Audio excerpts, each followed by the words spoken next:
জাতীয় সমাজতান্ত্রিক দল জাসদ সভাপতি, বাংলাদেশের স্বাধীনতা সংগ্রামের অন্যতম সংগঠক, বীর মুক্তিযোদ্ধা জনাব হাসানুল হক ইনুকে দোষী সাব্যস্ত করে আজকে রায় প্রদান করেছেন।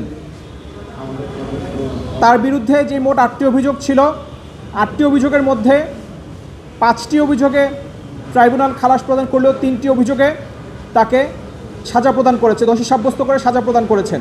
এই রায়ের মাধ্যমে 2024 সালের জুলাই আগস্টে রাষ্ট্রের প্রতিষ্ঠান, রাষ্ট্রের আইন শৃঙ্খলা বাহিনীর উপরে হামলা এবং নাশকতা বৈধতা পেল এবং বাংলাদেশের স্বাধীনতা সংগ্রামের একজন অন্যতম সংগঠক, যিনি 1971 সালের 23শে মার্চ পাকিস্তানের পতাকা নামিয়ে বাংলাদেশের পতাকা উড়িয়েছিলেন, সেরকম একজন জাতির বীর সন্তানকে অপমানিত করা হলো।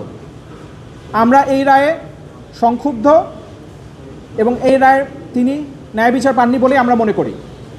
প্রসিকিউশন তাদের বক্তব্য প্রদান করেছে, এটা তাদের মতামত, কিন্তু আমরা মনে করি তিনি কোনোভাবেই এই মামলায় দোষী সাব্যস্ত হওয়ার মতো কোনো বিষয়বস্তু এখানে ছিল না। আমরা বেকসুর খালাস প্রত্যাশা করেছিলাম, কিন্তু তা না করে ট্রাইব্যুনাল তাকে 10 বছর সাজা প্রদান করেছেন, এটাতে আমরা সংক্ষুব্ধ। আমরা এখনও পূর্ণাঙ্গ রায় হাতে পাইনি।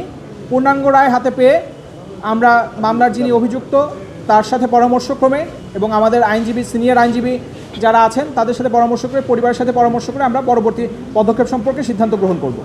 আমরা তো মনে করি তাকে যেই অভিযোগে সাজা দেয়া হয়েছে এই অভিযোগগুলো অপরাধ হিসেবে বিবেচিত হওয়ার কথা ছিল না। এগুলোতে অপরাধের কোনো উপাদান নেই।